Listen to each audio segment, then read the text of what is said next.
दारिद्र्याच्या उन्हात शिजला, निढळाच्या घामाने भिजला, देश गौरवासाठी झिजला, दिल्लीचे ही तख्त राखितो महाराष्ट्र माझा।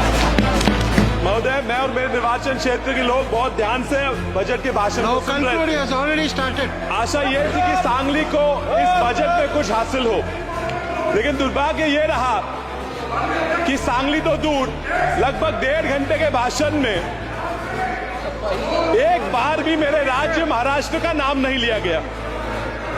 असम और बिहार के नदियों में आने वाली बाढ़ की बात की गई, लेकिन महाराष्ट्र में भी बाढ़ आते हैं, लेकिन महाराष्ट्र में बाढ़ और उससे होने वाली जान और माल के नुकसान की हानि की बात अर्थमंत्री जी ने नहीं की। आंध्र के अमरावती की बात की गई, उनको हजारों करोड़ रुपए का फंड दिया गया, लेकिन महाराष्ट्र में भी अमरावती आती है, उसका जिक्र न किया गया। सांगली जो मेरा निर्वाचन क्षेत्र है, वो भी चाहता है कि स्मार्ट सिटी में उसका समाविष्ट हो, उसका ना स्मार्ट सिटी में समाविष्ट हुआ, न वहां हवाई अड्डे के लिए कोई निधि दिया गया। बिहार के सिंचाई योजनाओं के लिए AIBP और PMKSY से निधि देने की बात की गई, लेकिन मेरे महाराष्ट्र में, मेरे सांगली में विस्तारित महिषार और विस्तारित टेमू प्रकल्पों के लिए AIBP से निधि देने के लिए अर्थ मंत्री को कोई जरूरत महसूस नहीं हुई। महोदय, भारत के टैक्स का 37% हिस्सा यह महाराष्ट्र से आता है। भारत की GDP का 14% हिस्सा यह महाराष्ट्र देता है। सरकार का लक्ष्य है कि 5 ट्रिलियन की इकोनॉमी बनाएंगे। 5 ट्रिलियन की इकोनॉमी बनाने के लिए अगर भारत का महाराष्ट्र से 1 ट्रिलियन की इकोनॉमी ना बने तो ये 5 ट्रिलियन मुमकिन नहीं है। महाराष्ट्र के विकास के बिना इस भारत राष्ट्र का विकास होना नामुमकिन है। मैं महाराष्ट्र के एक स्टेट एंथम, जो हमारा राज्य गान है, उससे एक लाइन आपको बताता हूं। दारिद्र्याच्या उन्हात शिजला, निढळाच्या घामाने भिजला, देश गौरवासाठी झिजला, दिल्लीचे ही तख्त राखितो महाराष्ट्र माझा।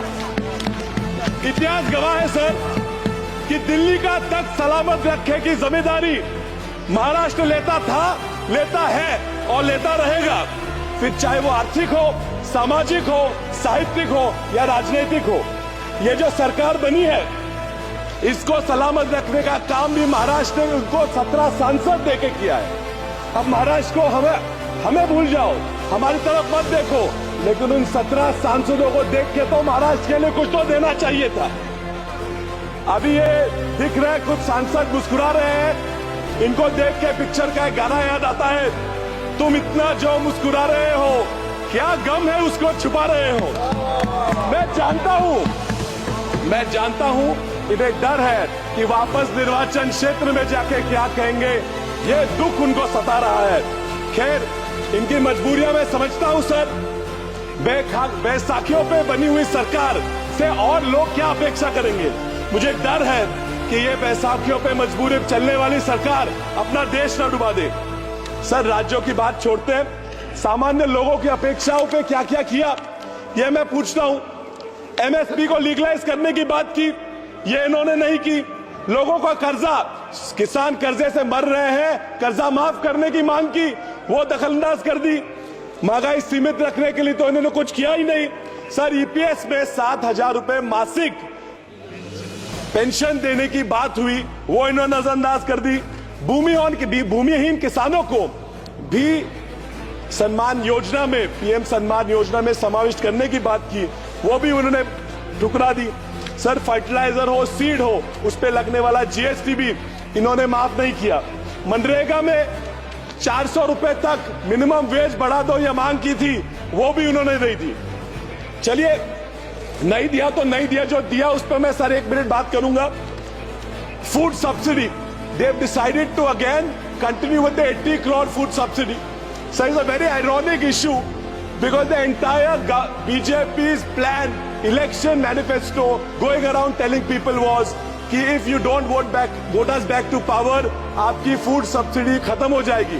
सर, फूड सब्सिडी की बात करते हैं और खुद इन्होंने इनके बजट में फूड सब्सिडी पे देने वाला प्रोविजन कम कर दिया है। सर, ये किसानों की वेलफेयर की बात करते हैं, 13.5% फर्टिलाइजर की सब्सिडी के लिए होने वाला प्रोविजन इन्होंने कम किया है। सर, ये इंटर्नशिप की बात करते हैं, 500 फर्म मिलके 20,000 लोग हायर करेंगे, बात करते हैं। मुझे ये मुमकिन नहीं लगता सर। ये 3 करोड़ घर बनाने की बातें करते हैं। मैंने पूरा बजट छान मारा, पिछले बजट से इस बजट में सिर्फ 5% ज्यादा प्रोविजन किया है। ये किसे फंसाने की कोशिश कर रहे हैं सर? ये छोड़ के बजट में 70,000 पिछले वोटर अकाउंट में और 60,000 इस वोटर अकाउंट में उन्होंने न्यू स्कीम्स के लिए दिए हैं। कौन सी न्यू स्कीम्स है? इससे क्या होने वाला है? क्यों नहीं बताते? हमसे वोट मांग रहे हैं और नहीं बता रहे 60,000 रुपए कहां जाए। Sir, you are in this budget, is this a budget only of announcements or is this a budget only for actual provisions? मैं आपको हमारे संत तुकाराम महाराज जी का एक अभंग सुनाता हूं। बोला चीज कड़ी, बोला साथ बात, जेवनिया तृप्त कौन झाला। इसका अर्थ यह है कि बातों की कड़ी चावल से किसी का पेट नहीं भरता। सर, परसों एक बजट से खुश सांसद मुझे बोले कि विशाल, ये तो अभी बस ट्रेलर था, पिक्चर अभी बाकी है। सर, ये ट्रेलर और पिक्चर सी बातों से मैं पूरा डर जाता हूं। परसों बीवी बोली एक ट्रेलर देख लिया पिक्चर का और पिक्चर दिखाने मुझे ले गई।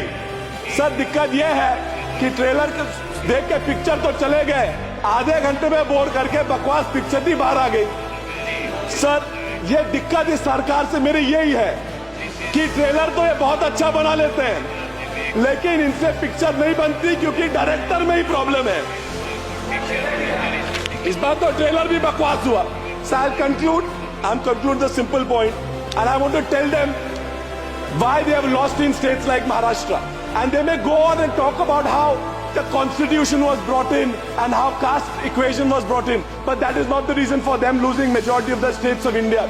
They have lost because of the article by Indian Express which says that in every state where the GDP has dropped, the BJP has lost. And if they continue with this kind of economic policy, I assure you, sir, I'm concluding, I assure you, sir, आने वाले महाराष्ट्र हरियाणा के चुनाव में ये वापस हारेंगे।